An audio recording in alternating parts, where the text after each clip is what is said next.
여러분 안녕하십니까? YTN 뉴스타트 2부 시작합니다. 홈플러스가 1년 넘게 법원에서 회생 절차를 이어왔지만 결국 폐지 결정을 받았습니다. 결정이 확정되면 회생 절차는 없었던 일이 되고 홈플러스는 파산 단계에 들어설 가능성이 큰데 법원은 자금을 조달한다면 폐지 결정을 취소할 가능성도 있다고 강조했습니다. 신기혜 기자가 보도합니다. 법원이 1년 넘게 이어져 온 홈플러스의 회생 절차를 끝내 폐지했습니다.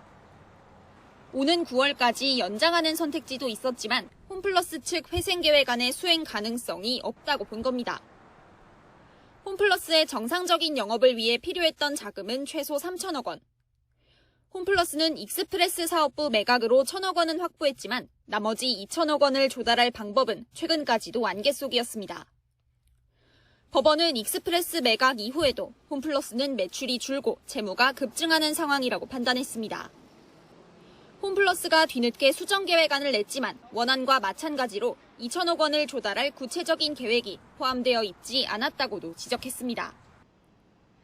앞으로 2주 안에 홈플러스가 즉시 항고를 내지 않으면 폐지 결정은 확정되고 회생 절차는 없었던 일이 됩니다. 법원이 직권으로 파산을 선고할 가능성은 작고 홈플러스가 다시 회생 신청을 낼 여지도 있지만 사실상 파산 단계에 접어들었다는 평가입니다. 다만 법원은 마지막까지 가능성을 열어두겠다는 입장입니다. 홈플러스가 2주 안에 자금을 조달하고 즉시 항고를 낸다면 이번 폐지 결정이 취소될 수 있다는 겁니다. 법원은 제도의 고안이라는 생소한 용어까지 강조하면서 사실상 마지막 손길을 내밀었는데 홈플러스가 어떻게 응답할지 주목됩니다. YTN 신기혜입니다. 홈플러스가 사실상 파산 수순에 들어간 가운데 사회 경제적 후폭풍이 만만치 않을 전망입니다. 파산이 현실화하면 12,000명이 넘는 임직원들이 대규모 실직 위기에 직면할 수밖에 없는데요. 대금 정산을 받지 못한 중소납품업체들의 피해도 막대할 걸로 보입니다. 이어서 차유정 기자입니다. 서울 강서구에 위치한 홈플러스 본점. 평소와 다름없이 영업이 이어졌지만 회생 절차 폐지 소식을 들은 직원들 사이에 무거운 분위기가 감지됩니다. 관련 뉴스를 접한 고객들도 혼란스럽고 걱정된다는 반응입니다. 동네에 문화센터가 여기밖에 없어가지고 자주 이용 중이었는데 좀 아쉬워요. 이번 폐지 결정 이후 14일 이내에 홈플러스가 항고할 수는 있지만 업계에서는 2주 안에 자금 문제 해결이 쉽지 않은 만큼 파산 절차 가능성에 무게를 두고 있습니다. 이 경우 홈플러스는 이번 달 중 별도의 파산 신청 절차를 밟게 될 가능성이 큽니다. 문제는 파산이 현실화할 경우 사회 경제적인 후폭풍이 상당할 수 있다는 점입니다. 가장 큰 우려는 대량 실직 문제입니다. 지난달 말 기준 홈플러스 직원은 12,000명에 달하고 주차나 카트 관리 등 간접 인원도 1,000명 가까이 됩니다. 직원들은 아직 6월 급여도 받지 못한 상황. 납품 협력업체들 피해도 막대할 것으로 보입니다. 홈플러스 납품 중소기업 소상공인 150곳이 아직 받지 못한 납품 대금 규모는 업체당 평균 7억 7천여만 원인데 대금 받기가 사실상 불가능해집니다. 정부는 즉각 긴급 지원 가동에 나섰습니다.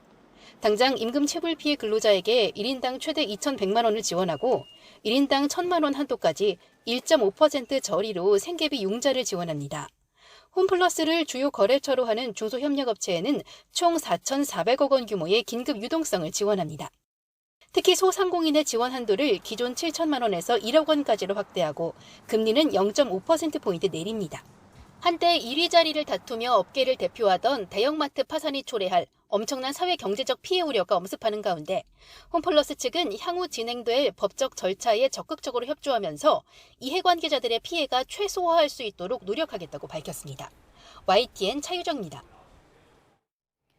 정부가 3대 메가 프로젝트의 마지막 축인 영남권을 피지컬 AI와 우주항공 같은 첨단 제조업의 핵심 거점으로 육성하겠다는 계획을 발표했습니다. 삼성과 SK, 현대차와 한화 등 주요 기업들도 영남권에 모두 312조 원 규모의 투자에 나서기로 했습니다. 손효정 기자의 보도입니다. 전통적인 중화학공업 중심지였던 영남권이 피지컬 AI와 우주항공 산업 핵심 거점으로 거듭납니다. 기존 제조업 경쟁력에 인공지능을 접목해 서남권, 충청권에 이은 세 번째 첨단 산업 성장축으로 육성한다는 게 정부의 구상입니다.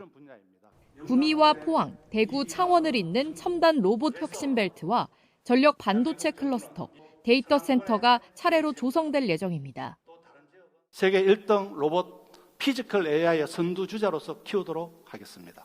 AI의 옷을 입혀서 대한민국 1등이 아닌 세계 1등 산업화 지역으로 주요 기업들도 정부 구상에 발맞춰 312조 원 규모의 투자 계획을 내놨습니다.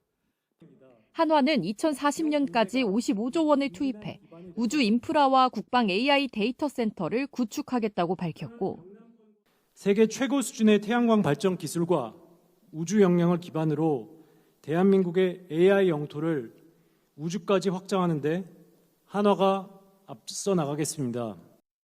현대차 그룹은 미래 모빌리티, 삼성전자는 제조 AI 혁신 거점 조성에 각각 힘을 싣기로 했습니다.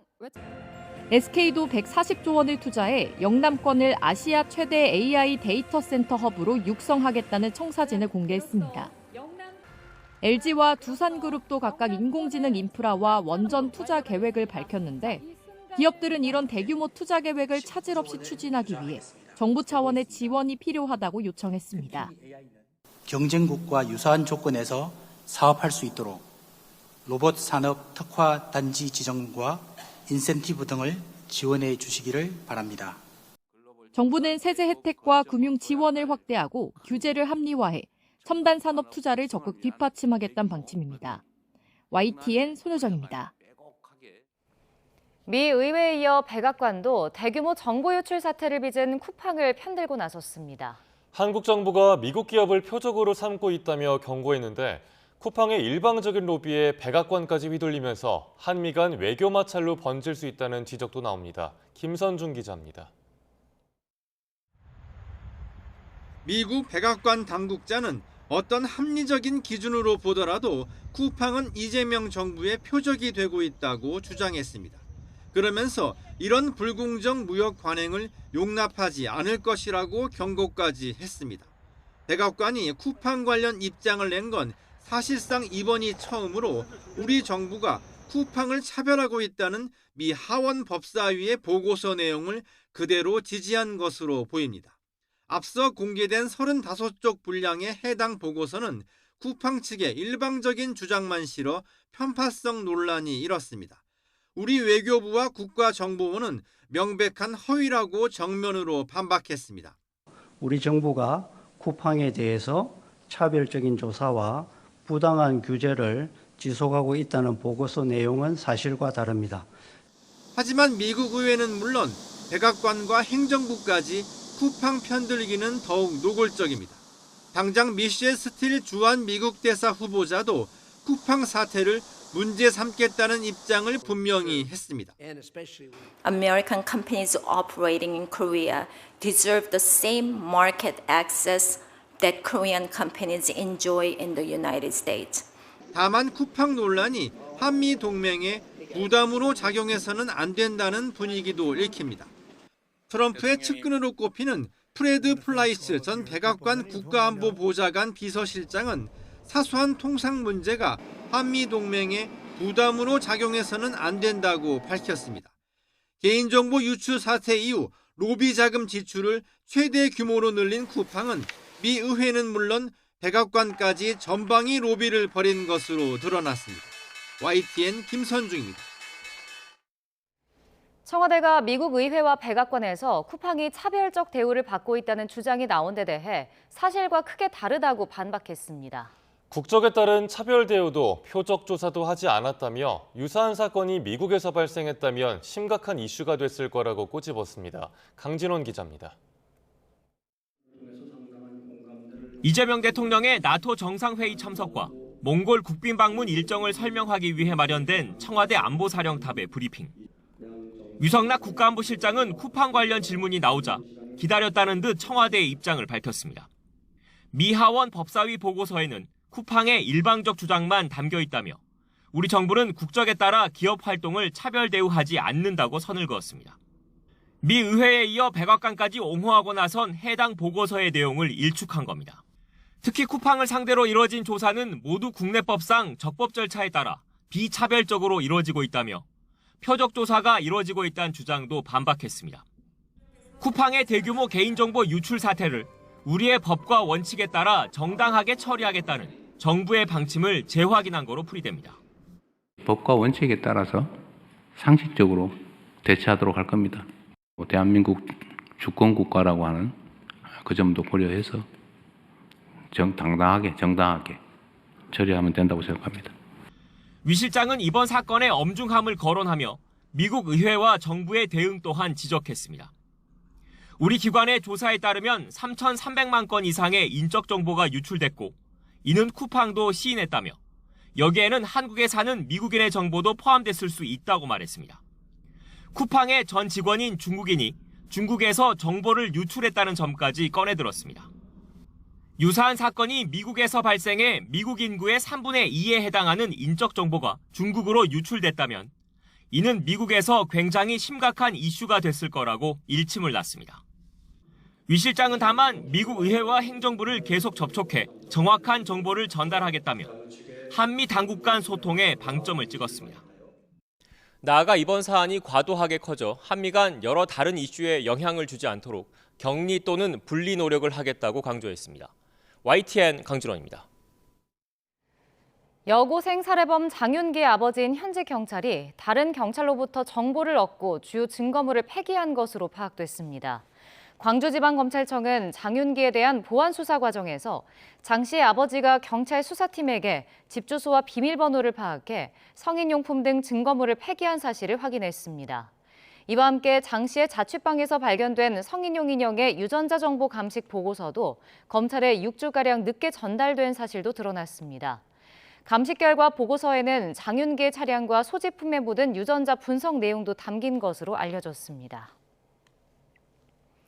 장윤기 부친은 수사팀과 수차례 연락을 주고받은 것으로 드러났습니다. 심지어 수사팀은 장윤기 성인용품에서 나온 DNA 검사 보고서도 검찰에 제대로 보내지 않았습니다. 보도에 최기성 기자입니다. 여고생 살해범 장윤기의 부친 장모 경감은 지난해 3월까지 광산경찰서 모 지구대에서 근무했습니다. 그런데 장윤기가 범행한 뒤 장 경감은 수사를 맡은 광산경찰서 직원들과 수차례 통화한 것으로 드러났습니다. 심지어 성인용품인 리얼도를 폐기한 당일 장 경감은 수사관 입회하에 아들과 연락했습니다. 경찰은 휴대전화를 강에 버렸다면서 정확한 위치를 알려주지 않는 장윤기 마음을 돌리기 위해 가족을 통해 설득한 것이었다고 밝혔습니다. 이게 단독적으로 그 원래 전화 시켜준 것도 아니고 진술 녹화해서 피의자 신문 과정에 다른 증거들 다 있는 과정에서 그렇게 전화 통화를 연결해 준 건데 그게 뭐 수사 방법 중에 하나죠.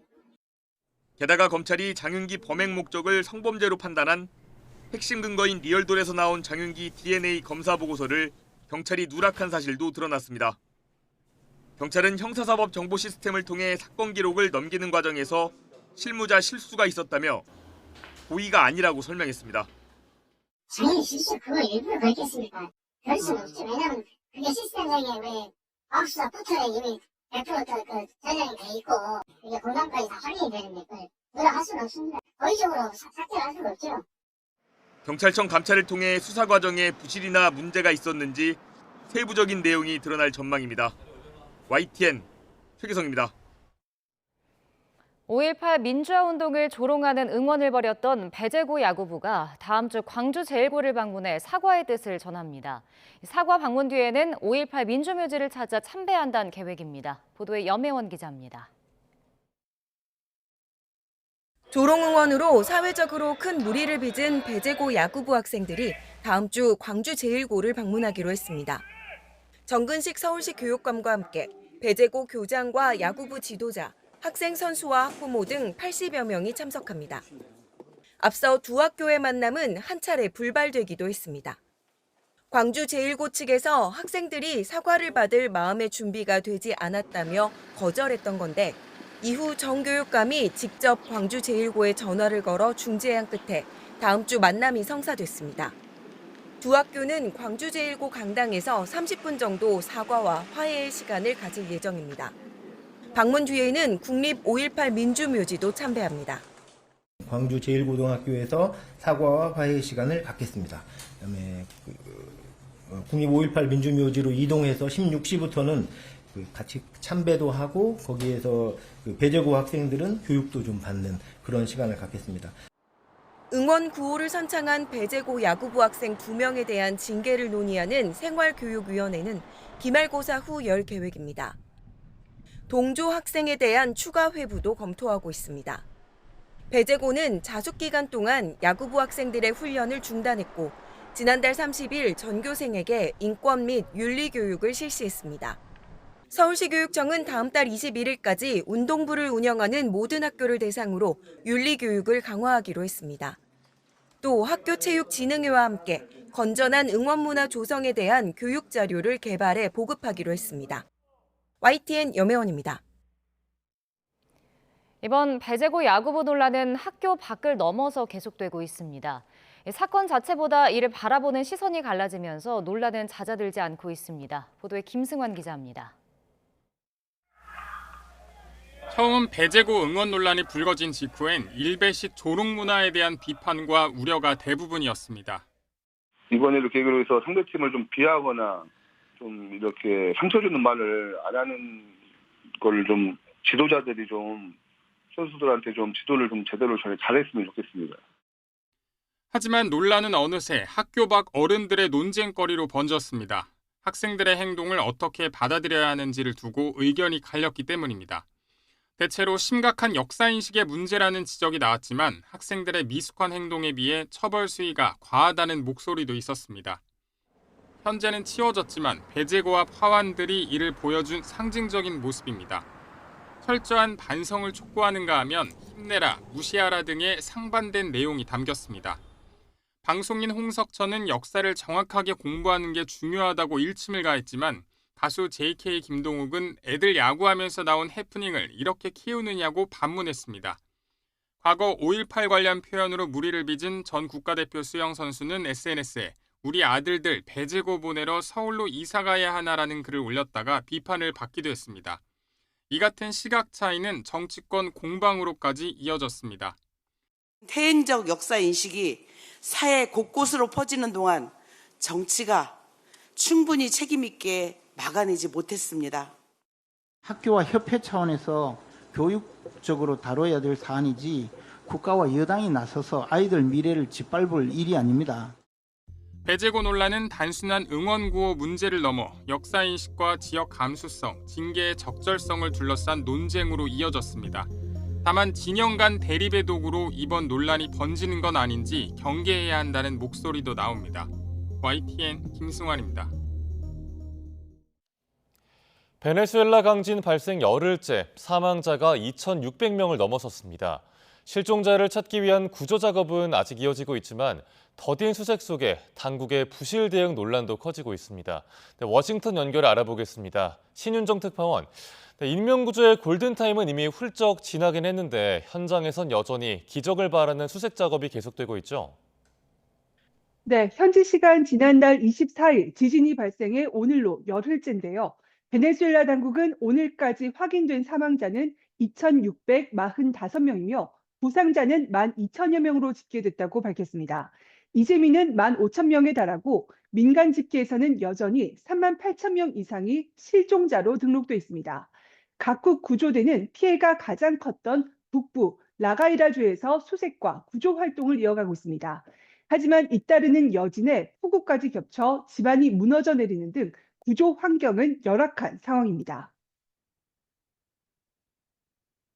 Ya es un peligro eminente total. O sea, como rescatista, la misión de uno es rescatar, no ser rescatado. 이런 악조건 속에서도 전날 부서진 쇼핑몰 지하에 갇혀 있던 40대 경비원이 극적으로 구조되면서 한 명이라도 더 살리기 위한 필살 작업이 이어지고 있습니다. 잔해 속에 갇힌 9살 소년을 찾기 위한 구조도 계속되고 있는데 가족들은 끝까지 희망을 버리지 않겠다고 말했습니다. Para las familias que perdieron a alguien en su vida durante este terremoto, que no pierdan la fe, no pierdan la esperanza. 일부 해외 구조팀이 철수를 시작했다는 보도가 나오는 가운데 베네수엘라 정부는 아직 수색과 구조 작업을 종료하지 않았다고 밝혔습니다. 네, 베네수엘라 당국의 대응을 둘러싼 논란도 계속되고 있다고요. 네, 이번 재난 대응을 지휘하고 있는 델시 로드리게스 임시 대통령은 강진 발생 8일 만인 현지 시간 2일 처음 기자회견에 나섰는데요. 정부 구조 활동에 대한 비판을 정면 반박하면서 지진 발생 즉시 국가 비상대응 체계가 가동됐고 구조대가 충분한 장비를 갖추고 현장에 투입됐다고 주장했습니다. 그러면서 정부의 대처가 늦었다는 비판은 언론이 만들어낸 가짜 뉴스라며 날을 세우기도 했습니다. 기자회견 잠시 들어보시죠. Los laboratorios mediáticos que responden a posiciones partidistas políticas. 하지만 피해 주민들과 자원봉사자들은 구조대와 중장비가 초기 48시간 동안 제대로 도착하지 않았다며 분통을 터뜨리고 있습니다. 또 국제기구들은 복구 지원을 확대하고 있지만 이번 지진으로 인한 피해 규모가 워낙 커서 장기적인 복구에는 상당한 시간이 걸릴 것으로 전망됩니다. 세계 최대 원유 매장량을 보유한 베네수엘라에서 불찾기 연료인 휘발유가 부족해 구조 작업에 차질이 빚어지고 있다는 지적도 나왔는데요. 로이터 통신은 이날 베네수엘라 최대 규모인 아무아이 정유 공장이 강진에 따른 정전 이후 가동을 재개했다고 전해 잔해 철거 작업에 다소 속도가 붙을지 주목됩니다. 지금까지 워싱턴에서 YTN 신윤정입니다. 미국과 이스라엘 공습으로 숨진 이란 전 최고 지도자 아야톨라 하메네이의 장례식이 사망 넉 달여 만에 오늘부터 시작됩니다. 그동안 은둔하던 초강경파 군부 실세가 처음 모습을 드러낸 가운데 후계자인 모즈타바의 장례식 등장 여부에 관심이 집중되고 있습니다. 보도에 권준기 기자입니다. 아야톨라 알리 하메네이 전 이란 최고 지도자의 시신이 담긴 관이 테헤란 대사원에 도착하는 순간 의장대 군인들이 관을 머리 위로 높이 맞들어 운구합니다. 장례식이 치러질 재단에는 하메네이와 함께 숨진 딸과 사위, 며느리 그리고 14개월 된 손녀의 작은 관도 함께 놓였습니다. 장례식 사전 행사에는 이란 신정체제의 고위 관리 등이 참석해 오열했고 하메네이 후계자인 모즈타바의 장인도 모습을 드러냈습니다. 하지만 정작 상주 역할을 해야 할 모즈타바의 장례식 참석 여부는 여전히 불투명합니다. 아직 부상에서 회복 중인 데다 이스라엘의 암살 위협도 최고조에 달해 있기 때문인데 만약 불참할 경우 신변 이상설이 증폭될 것으로 보입니다. 반면 이란 내 초강경파를 대표하는 바히디 총사령관은 전쟁 이후 처음 출연했습니다. 은둔을 끝내고 장례식 관련 회의에 참석한 모습이 포착돼 막후 실세임을 입증했습니다.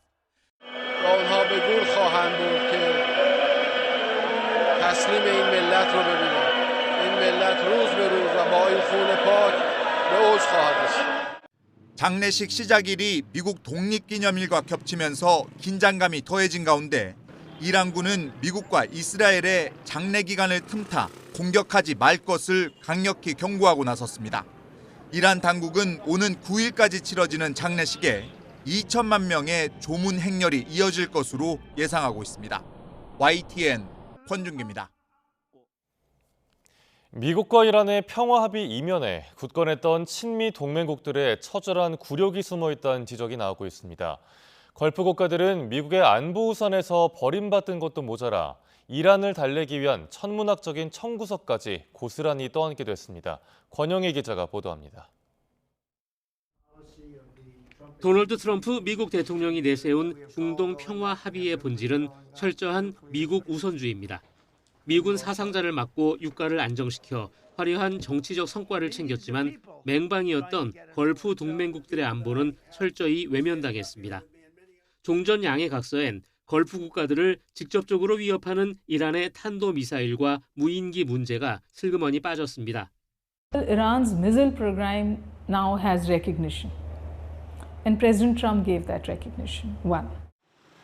군사적 주도권을 쥔 이란은 이제 걸프국들의 경제적 목줄까지 되고 나섰습니다. 호르무즈 해협 무료 통항은 단 60일 뿐이라며 독자적 통제를 선언하자 당장 원유 수출은 물론 식량 수입까지 막힐 처지에 놓였습니다. The region depends a lot on containerized imports of essential commodities, especially food, that come through container ports in the Middle East Gulf. 더 황당한 건 이 부조리한 평화의 비용입니다. 트럼프 행정부는 이란의 불만을 잠재우려 안보 재건 기금 조성을 추진하면서 걸프 국가들의 대부분을 떠넘겼습니다.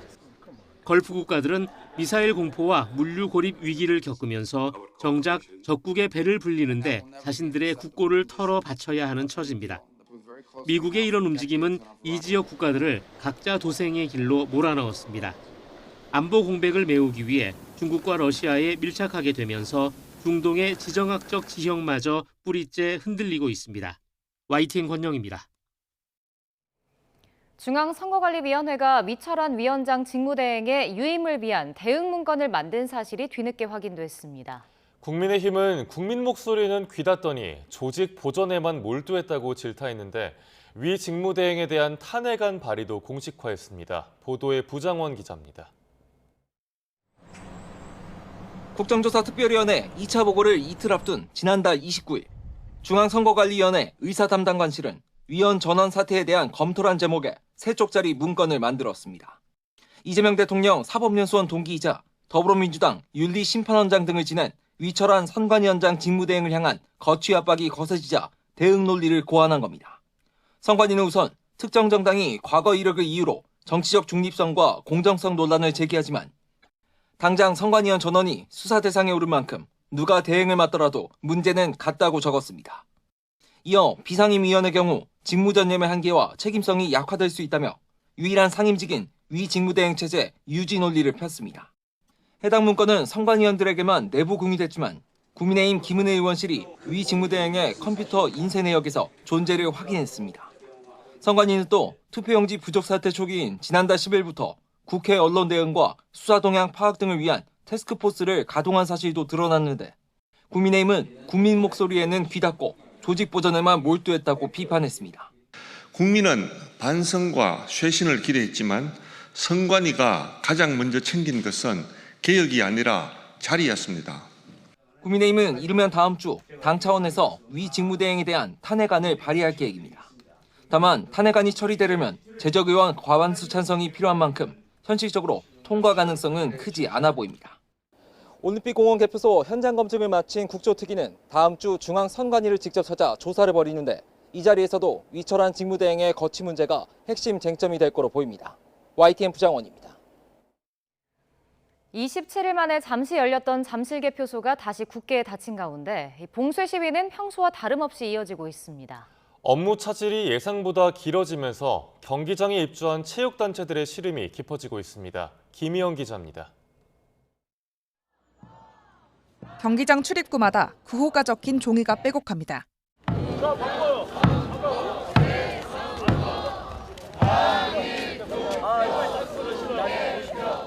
잠실 개표소가 다시 봉쇄된 다음 날, 시민들은 평소처럼 시위를 이어갔습니다.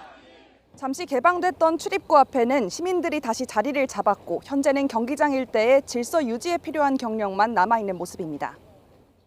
국회 국정조사특위가 현장 조사에 나서자 봉쇄 27일 만에 굳게 닫혔던 경기장 출입구가 잠시 열렸지만 그때뿐이었습니다. 잠시나마 업무 정상화를 기대했던 체육단체들은 실망감을 감추지 못했습니다. 길어지는 업무 차질에 대한체육회는 중앙선거관리위원회에 법적 책임과 피해 보상을 청구할 수 있을지 따져보겠다는 입장입니다. 저희가 직원이 많지가 않습니다. 그 협회당 한 10명 내외거든요. 이 직원들이 만약에 지쳐서 진짜 떨어져 나가면 국내대회, 국제대회 좀 다 이제 마비인 거예요. 그래서 지금 불법 행위에 대한 엄정 대응 방침을 고수하고 있는 경찰은 피의자 소환 조사에 속도를 내고 있습니다. 성조기를 두르고 체육단체 진입을 끝까지 막았던 여성에 대해선 다음 주 후반 소환 조사를 진행할 예정입니다. 개표소 안에는 투표함 380개와 투표지 247만 장이 외부로 반출되지 못한 채 그대로 남아 있습니다. 근거 없는 곳에 보관된 투표용지, 신고되지 않은 집회가 벌써 한 달 가까이 이어지고 있습니다. YTN 김희영입니다. 후반기 첫 임시국회를 앞두고 여야 간 강대강 대치가 계속되고 있습니다. 더불어민주당은 연말까지 주요 국정과제 입법을 마무리하겠다며 속도전 의지를 다졌지만 국민의힘은 민주당 주도 원구성에 반발하며 전면 보이콧 입장을 유지하고 있습니다. 김다현 기자가 보도합니다. 더불어민주당 의원들이 하얀 셔츠를 맞춰 입고 후반기 국회 운영 전략을 마련하기 위한 워크숍에 참석했습니다. 한병도 원내대표는 이재명 정부의 주요 국정과제 입법 시한을 올 연말로 제시했습니다. 올해 연말까지 국회는 대한민국의 미래를 결정할 또 하나의 분수령이라고 생각을 합니다. 국민의힘이 남은 원구성에 협조하지 않고 있는 것에 대해서도 걱정할 필요가 없다고 잘라 말하며 필리버스터와 패스트트랙 제도 손질을 거듭 약속했습니다. 워크숍엔 한성수 국무총리와 강훈식 대통령 비서실장까지 함께했는데 당정청이 머리를 맞댄 본격적인 회의에선 2030을 겨냥한 정책 논의도 활발히 오간 것으로 전해졌습니다. 대중들의 수요에 잘 응답하는 정당이 되어달라는 당부가 있었습니다. 청년 정책을 어떻게 좀 잘할 것인가를 포함한 의견 개진이 있었고요. 후반기 1차 원구성에서 배제된 뒤 전면 보이콧 방침을 정한 국민의힘은 아직은 단일 대우를 유지하고 있습니다. 특히 민주당 서영교 의원이 위원장을 맡은 법사위를 향해 죽을 사자를 써 법치주의 사막 무대라고 쏘아붙였습니다. 지금 민주당이 장악한 법사위는 죽을 사자를 써서 법치주의가 사망한 법사위로 전락했습니다. 그러나 의석수가 절대 불리한 구조 속에 마땅한 반전 카드는 찾지 못하는 분위기입니다. 무턱대고 계속 상임위를 비울 경우 쟁점 법안 처리 과정에서 아예 역할을 할 수 없다는 것도 현실적인 고민거리입니다. 필요하면은 다음 주에 의원총회를 한번 더 열어서 향후 방향에 대해서 좀 추가적으로. 국민의힘의 반발 속 7월 임시국회가 소집됐습니다. 국민의힘은 숫자로만 밀어붙이는 동물의 왕국이라고 반발했지만 의석수 한계에 효과적인 대응이 가능할지는 미지수입니다. YTN 김다현입니다. 화성 동탄과 용인 기흥, 구리가 규제 지역으로 지정된 가운데 주변 비규제 지역 집값이 오르는 풍선 효과가 되풀이될 것이란 우려가 큽니다. 이미 남양주와 수원 권성구 등에서는 집주인들이 호가를 올리며 집값이 들썩이는 조짐을 보이고 있습니다. 정현우 기자가 그 현장을 다녀왔습니다. 경기도 구리 바로 옆 남양주 다산 신도시. 역세권 대장단지 1000세대짜리 아파트 전용 면적 84제곱미터가 지난달 중순 12억 1천만 원에 거래됐습니다. 하지만 최근 집주인들이 부르는 호가는 최대 12억 8천만 원으로 크게 뛰었습니다. 이달 초 옆 지역인 구리가 새롭게 규제 지역으로 묶이면서 다른 주변 일대 아파트 가격이 들썩이는 것으로 풀이됩니다. 대출 규제를 피한 실거주 수요는 물론 비규제 지역이라 가능한 갭 투자 수요도 몰린다는 것이 일대 공인중개사들의 설명입니다. 손님들 중에 갭 투자 오시는 분들이 거의 한 60% 이상이 지금 갭 투자예요. 실제로 발표한 이후부터 기본적으로 한 3천에서 한 5천 정도 올라갔다가 보시면 됩니다. 구리와 함께 규제 지역으로 새로 묶인 화성 동탄, 용인 기흥 주변 지역도 비슷한 상황입니다. 인근 비규제 지역인 화성 병점구, 수원 권선구 등으로 매수세가 옮겨가는 모습입니다. 문의 많이 오세요. 막상 하려고 하면 가격을 올리시거나 보조를 하시거나. 오른 호가가 상승 거래로 이뤄지는지는 당분간 지켜봐야 하지만 지난 11호 대책 때는 풍선 효과가 실제로 나타났습니다. 대책 발표 이후 6개월 동안 비규제 18개 지역의 주택 매입 금액은 15조 원으로 1년 전에 2.5배로 대폭 늘었던 것으로 집계됐습니다. 결국 지역을 계속 추가하며 규제하는 두더지 잡기식 대책으론 주변 일대 아파트 가격만 더욱 올리는 만큼 실수요자들을 위한 전세난 해결과 안정적인 주택 공급 등 근본적 대책이 선행돼야 한다는 지적이 나옵니다. 공급을 하지 않는 규제는 여러 가지 이러한 부작용을 낳고 있다라고 보는 거죠. 공급 대책이 주로 이제 공공주도형 공급인데 민간과 공공이 함께 공급을 하는 투트랙 전략으로 가져가 줘야만 공급의 실효성을 거둘 수 있다라고 보는 거죠.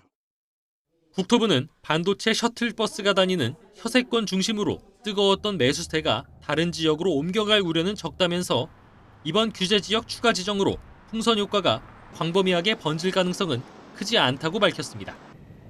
YTN 정현우입니다. 청약 당첨 확률이 높은 장애인들의 명의를 조직적으로 빌려 강남권 고급 아파트를 불법 분양받은 일당이 적발됐습니다. 가짜 장애인 특공으로 분양받은 아파트는 30여 채, 분양가로는 200억 원이 넘는 규모로 웃돈을 붙여서 수억 원을 챙겼습니다. 보도에 정영수 기자입니다. 검은색 승용차에 사람들이 우르르 올라탑니다. 불법 분양 브로커 일당이 명의를 빌릴 청각 장애인들을 태우고 아파트 분양 계약서를 쓸어가는 겁니다. 50대 브로커 A씨 등은 이런 식으로 장애인 명의를 동원해 경쟁이 치열한 서울 강남권 고급 아파트를 특별 공급받았습니다.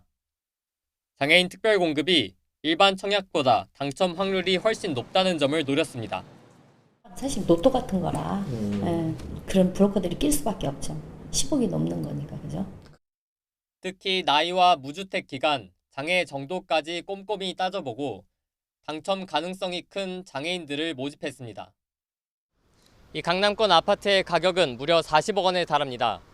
브로커 일당은 이곳에서도 청각 장애인의 명의를 도용해 불법 분양을 받았습니다. 지난 2020년부터 5년여 동안 일당이 불법 분양받은 아파트는 서울 서초와 부산, 경기 평택 등 전국에서 모두 30여 채, 분양가만 200억 원이 훌쩍 넘습니다. A씨는 가로챈 분양권에 웃돈 수천만 원을 붙여 되파는 방식으로 4억 7천만 원을 챙긴 것으로 조사됐습니다. 명의를 빌려준 청각 장애인들에겐 대가로 한 명당 최대 2천만 원이 쥐어졌습니다. 경찰은 A씨를 구속 상태로 명의 모집책과 명의를 빌려준 장애인 등 39명을 불구속 상태로 검찰에 넘겼습니다. YTN 정영수입니다. 12.3 비상계엄과 관련한 내란 범죄에 가담한 혐의를 받는 당시 해경 지휘부에 대한 구속영장이 모두 기각됐습니다. 2차 종합특검은 이들이 자발적으로 내란에 가담했다며 자신만만한 모습을 보였지만 법원은 혐의에 다툼의 여지가 있다고 판단했습니다. 유서연 기자입니다. 2차 종합특검팀이 내란 부하수행 등 혐의로 청구한 김종욱 전 해경청장과 안성식 전 기획조정관에 대한 구속영장이 전부 기각됐습니다. 비상계엄 선포 직후 열린 지휘관 화상회의에서 국군 방첩사령부 합동수사본부의 인력 파견을 논의하고 계엄 해제 이후에도 계엄사령부에 정부 연락관을 파견하는 등 내란에 가담했다는 의혹입니다. 앞서 종합특검팀은 이들이 자발적으로 내란에 가담했다며 자신만만한 모습을 보였는데 스스로가 이 비상계엄 상황에서 우리가 어떻게 움직일 건가를 파악하고 그런 가담하기 위한 노력을 했던 거죠. 법원은 범죄 혐의에 다툼의 여지가 있다며 구속 필요성을 인정하지 않았습니다. 또 수사 경과 등에 비춰볼 때 증거를 없애거나 도망할 염려가 있다고 보기도 어렵다고 판단했습니다. 현재 종합특검팀에 남은 수사기간은 단 3주. 하지만 김 전 청장과 안 전 조정관에 대한 신병 확보에 모두 실패하면서 수사에 차질이 불가피해 보입니다. 일각에서는 내란특검팀이 이미 불기소 처분한 사건을 종합특검팀이 다소 무리하게 다시 수사했다는 지적도 나옵니다. 오는 24일 수사 종료를 앞둔 종합특검팀은 수사기간을 3번째 연장해달라며 국회에 특검법 개정을 요청한 상태입니다. YTN 유서연입니다. 2차 종합특검 수사가 막바지를 향해 달리는 가운데 난데없는 내란특검과의 갈등이 수면 위로 드러나고 있습니다. 종합특검이 내란특검의 결정을 여러 번 뒤집으며 서로 수사한 게 없다고 꼬집거나 결정의 배경을 설명하면서 맞서는 모양새가 펼쳐졌습니다. 보도에 이준엽 기자입니다. 공개 충돌의 발단은 권영빈 종합특검보의 발언이었습니다. 나경원 등 국민의힘 의원들의 윤석열 전 대통령 체포방해 혐의 수사에 다시 착수하게 된 계기를 설명하며 내란특검의 각하 처분을 직격한 겁니다. 내란특검에서 하지 않은 것을 왜 종합특검이 하느냐라는 의문을 가질 수 있어서 요지는 내란특검은 수사한 게 하나도 없다라는 겁니다. 이에 내란특검에선 당연히 검토하고 처분한 것 아니겠냐며 날선 반응이 되돌아왔습니다. 이례적으로 보도자료를 내 종합특검이 불기소 처분을 뒤집어 유죄로 수사하고 있는 또 다른 사건인 조성현 전 수도방위사령부 경비단장에 대해서도 설명하고 나섰습니다.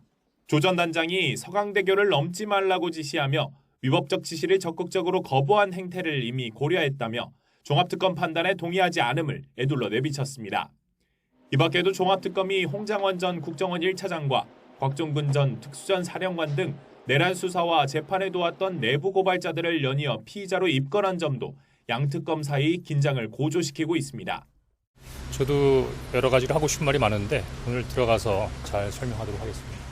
종합특검에 왜 내란특검이 피의자 변호인 역할을 하느냐는 볼멘 소리와 내란특검에 진행 중인 재판에 악영향을 준다는 우려가 충돌하며 양측 갈등은 이미 위험 수위에 다다랐다는 관측이 나옵니다. 일각에서는 종합특검의 출범 목적부터가 기존 3대 특검이 놓친 점을 파헤치는 것인데다가 병존하는 특검 사이 의견 차이 조율을 강제하는 규정이 없어 이 같은 갈등은 종합특검 출범 때부터 예견된 일이었다는 지적도 나옵니다. YTN 이준엽입니다. 최근 K등산 열풍이 불고 있는 곳이죠. 강원도 설악산에서 여름철 산악사고가 끊이질 않고 있습니다. 자신의 체력에 맞지 않은 무리한 산행은 돌이킬 수 없는 사고로 이어질 수 있어 주의가 필요합니다. 홍성욱 기자입니다. 구조대가 가파른 절벽을 타고 등산객에게 접근합니다. 일행과 함께 암벽 등반하던 중 추락한 50대. 머리와 어깨를 다쳐 꼼짝 달싹하지 못합니다. 헬기 구조를 시도했지만 기상 악화로 접근할 수 없었고 국립공원 측과 119 구조대 등 12명이 직접 구조에 나선 겁니다. 오전에 시작된 구조 작업은 깜깜한 밤까지 이어졌습니다. 다친 등산객에게 수액을 주사하며 들것을 실었고 12시간 넘게 이동하며 무사히 산 아래 구급대에 넘겼습니다. 등산객이 몰리는 여름 설악산에서 사고가 끊이지 않고 있습니다. 최근 급증한 외국인 등산객도 마찬가지. 지난달 27일 설악산 권금성을 찾았던 60대 폴란드 국적 여성이 등산 도중 쓰러져 끝내 숨졌습니다. 모두 떨어지세요! 지난달 14일에는 울산 바위를 등반하던 50대 남성이 추락해 숨졌고 함께 등반한 3명은 산악구조대가 출동해 4시간 사투 끝에 구조했습니다.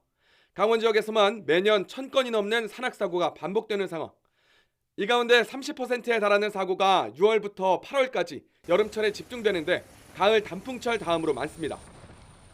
무리한 산행과 계획이 없는 산행 등으로 인해서 사고가 많이 발생되고 있습니다. 그래서 본인의 체력에 맞는 코스를 선택하고 무리하지 않게 산행하는 것을 저희는 추천드립니다. 국립공원 사무소는 여름철 장마가 시작되면 미끄러운 곳이 많아 낙상사고 위험이 더욱 크다며 등산객들에게 각별한 주의를 당부했습니다. YTN 홍서욱입니다. 이란 전쟁 여파 등으로 농자재 값은 올랐지만 정작 농작물은 제값을 받지 못하면서 농민들의 부담이 커지고 있습니다. 농민단체는 수확을 앞둔 양배추 밭까지 갈아엎으며 정부의 가격 안정 대책을 촉구했습니다. 김기수 기자입니다. 푸르게 자란 양배추밭 위로 트랙터가 지나갑니다. 수확을 앞둔 양배추들이 순식간에 흙더미 속에 파묻힙니다. 농민들이 애써 키운 양배추를 스스로 갈아엎는 건 가격 폭락 때문입니다. 인건비와 농자재 값을 감안하면 수확해도 생산비조차 건지기 어렵다는 겁니다. 지난해만 해도 한 포기당 800원에서 900원 하던 양배추가 지금은 500원 남짓으로 40% 이상 가격이 떨어졌습니다. 석 달 동안 공들여 키운 작물이지만 수확의 기쁨 대신 폐기를 선택해야 하는 상황에 농민의 마음은 타들어갑니다. 진짜 우리가 애주중지 키워본 작물이잖아요. 손이 수없이 가서 일을 구워낸 작물이거든요. 말할 것도 없이 가슴이 아프죠. 최근 비료와 기름값, 포장재 등 농자재 비용은 계속 부담으로 남은 상황. 하지만 출하 물량이 늘면서 양배추 가격은 크게 떨어졌고 손실은 고스란히 농민 몫이 됐습니다. 농민단체는 개별 농가가 감당하기 어려운 만큼 정부가 주요 농산물의 수급과 가격 안정에 직접 나서야 한다고 주장합니다. 농민들의 공정한 노동력까지 포함한 가격을 정부가 같이 품목을 농민들과 정해놓고 가격을 정해놓고 그해 그 가격 이하로 떨어졌을 때는 정부가 그거를 떨어지지 않게 수급 조절을 하든. 농민단체는 이번 달 서울 집중집회를 시작으로 정부의 대책을 요구하는 행동 수위를 높여갈 계획입니다. YTN 김기수입니다. 파키스탄에서 만원 버스가 계곡에 떨어져 40명이 숨졌습니다. 운전자가 정원을 넘겨 태우면서 다툼이 벌어져 사고로 이어졌다는 목격담도 나왔습니다. 김종욱 기자가 보도합니다. 버스 한 대가 계곡 바닥에 넘어져 있습니다. 심하게 찌그러진 버스 안에서 숨지거나 다친 승객들을 찾아내 옮깁니다. 파키스탄 남서부 주 경계 인근 외딴 지역에서 버스가 바위투성이 협곡에 추락한 겁니다. 40명이 목숨을 잃었습니다. एक मुसाफिर कोच मुसाफिर बस जो मुसाफिर हजरात को लेकर खैबर पख्तूनख्वा और इस्लामाबाद जा रही थी वो गहरी खाई में जा गिरी। 이 버스는 고장난 다른 버스 승객까지 태워 정원을 넘긴 상태였다고 발루치스탄 주 정부 대변인이 밝혔습니다. 생존한 한 승객은 운전사가 다른 승객들을 더 태우려 하자 일부 승객들이 항의했다고 말했습니다. 이 과정에서 한 승객이 운전사의 목을 잡았고 잠시 뒤 운전사가 통제력을 잃었다고 전했습니다. 경찰은 이 진술을 포함해 정확한 사고 경위를 조사하고 있습니다. 파키스탄은 열악한 도로 사정과 산악지역 위험 운전 등으로 대형 교통사고가 자주 나고 있습니다. YTN 김종욱입니다.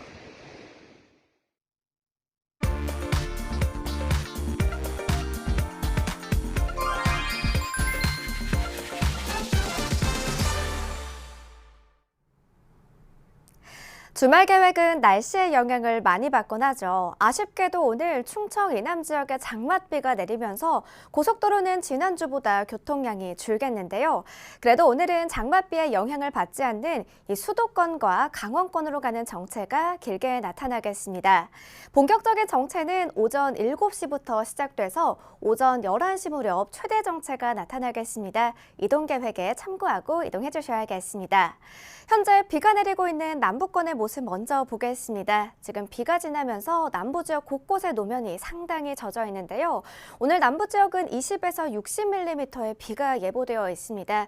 이렇게 젖은 도로에서는 최소 20에서 50%가량 속도를 충분히 줄여 사고 예방해 주셔야겠습니다. 50번 영동고속도로 강릉 방향 점점 양지터널 일대 속도가 떨어지고요.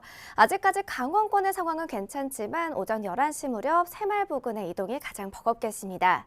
60번 서울 양양고속도로 양양 방향도 이제 강일 부근에서 속도가 떨어진 뒤 다시 한번 서종 부근에서도 부분적인 정체가 나타나겠고요. 현재 1번 경부고속도로 위로는 뚜렷한 정체 구간은 없습니다. 양재를 포함해서 수월하게 통과 가능하지만 7시부터 밤 9시 까지 신탄진과 한남대교 남단 사이로는 1차로 쪽에서 주말 버스 전용 차로제 시행하니까요. 잘 지켜주시기 바랍니다. 전방 주시 잘해주시고요. 고속도로 교통방송 김경민이었습니다.